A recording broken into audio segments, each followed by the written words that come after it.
Good evening, and welcome to tonight's video. Tonight's story is After 7 brain transplants, I don't know who I am anymore, but I know that I need more bodies. Written by nslewis. The fingers typing this are not mine. Mine were long and tan and agile.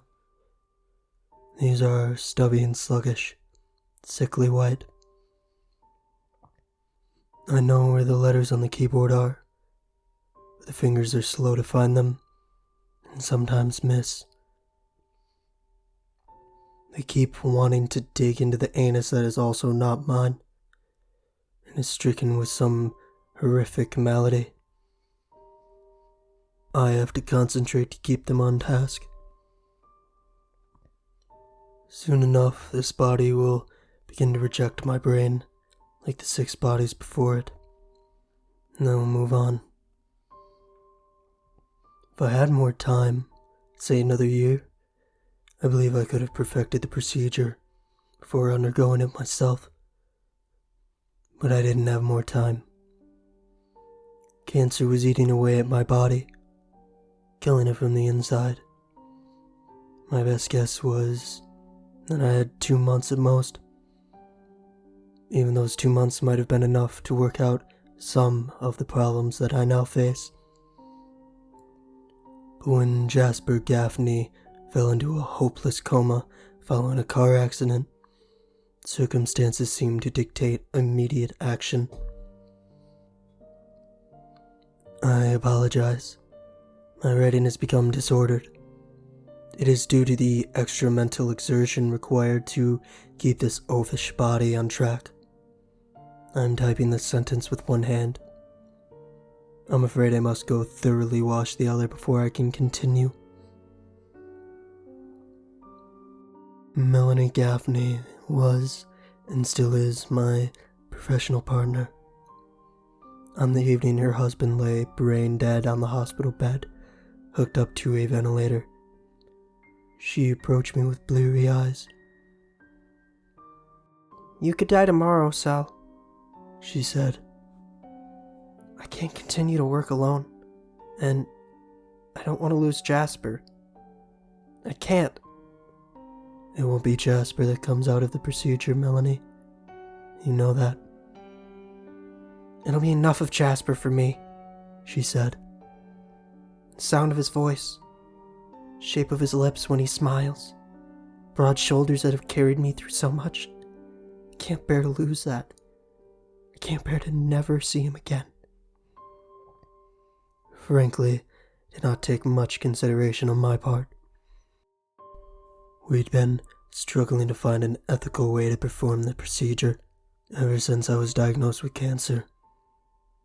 It seemed to be the ideal situation, at least given the circumstances.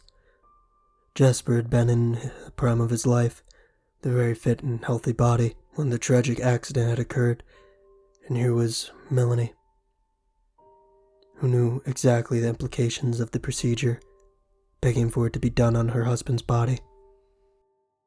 Melanie performed the procedure herself. It took several days of working through the haze of anesthetics and painkiller to fully realize the experience of living inside a new body. My senses were sharper than ever, with nuances of sound and color that I had never noticed before, performing their symphony all around me. As the pain receded, I felt a vigor coursing through my body that I had not felt even when my original body was at its own prime. It was remarkable, and for a brief time, we thought it had worked without complication. We had accomplished the first successful brain transplant. During this period, perhaps predictably, Melanie and I fell in love. It was a strange but exhilarating experience to make love in a body that was not my own. Lying in bed together afterwards, I would often open up and talk about private experiences and opinions in the way lovers do. Those all came from before, when I was living in Sal's body. and at first, I still felt like Sal. Sal, who had been Melanie's professional colleague for years, was now becoming intimate with her. More and more often, however, I noticed that Melanie would call me Jasper. She would talk to me about things that happened in their past as if I was already aware of them, though of course I couldn't have been. And these moments only came in the bedroom, and for the most part, Melanie would refer to me as Sal, would talk to me as such. And there were times when I did feel like I was Jasper. It's difficult to describe. My entire thought process altered somewhat, so did my personality, and in a way, this was to be expected. A young, fit man living with his love had different things to talk about than an old, sick and lonely man. At night, when I couldn't sleep, I would ask myself, who am I? What is a person? It began as a slight tremor in my hands. I didn't even notice it, as I had the same condition when I was in Sal's body. Melanie pointed it out, but neither of us were particularly concerned. The next problem manifested itself in the bedroom, when I became unable to perform, even with the aid of medication.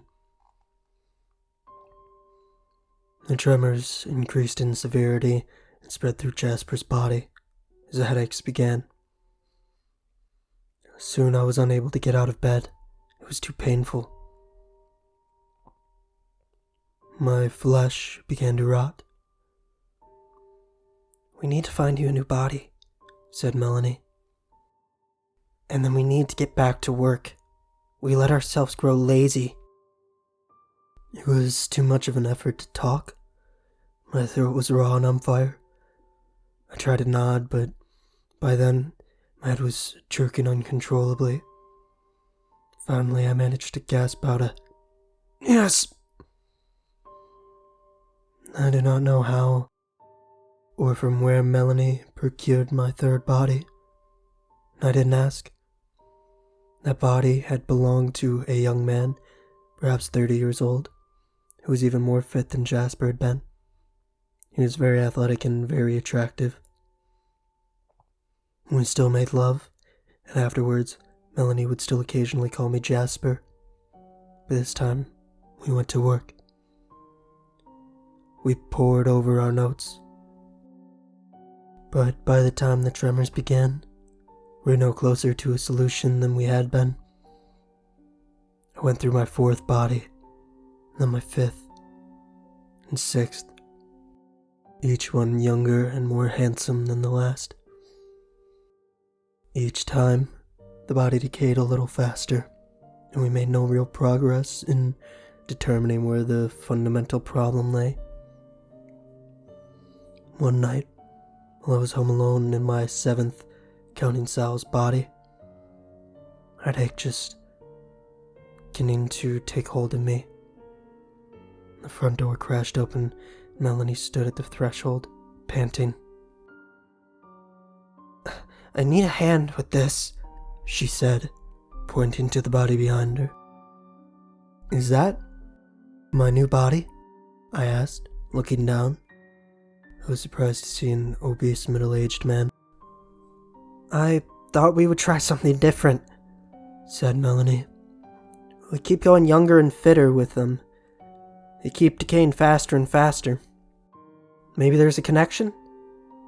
What if we try going older and flabbier this time? Just until we figure out what is going on." And here I sit, my eighth body, trying to fight the urge to dig into my anus. Melanie's hypothesis was correct.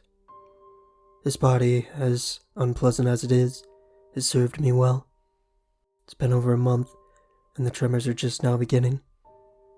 It is the first time that I have ever been able to devote such a long stretch of time to think about my problem. This extra room for contemplation has led me to come up with, if not a solution, then there's a path towards a solution. Our previous method, haphazardly trying different bodies, was flawed in several ways. I am quite satisfied with the new method I have designed. In the basement are dozens of subjects, each of which has undergone a brain transplant. We're now able to study a variety of situations very rapidly. Best of all, we can now surgically study the brains in action as they interact with their new bodies, without being concerned about damaging the brains. Since now we know we can always find a new one, we are so confident that we will find out the solution, and we've decided to treat ourselves. Melanie is out now collecting my new body. It is going to be the youngest one yet. She told me that it will be a surprise too. Wonder if she'll get a female this time? That could be fun. I can't wait to see what she brings back.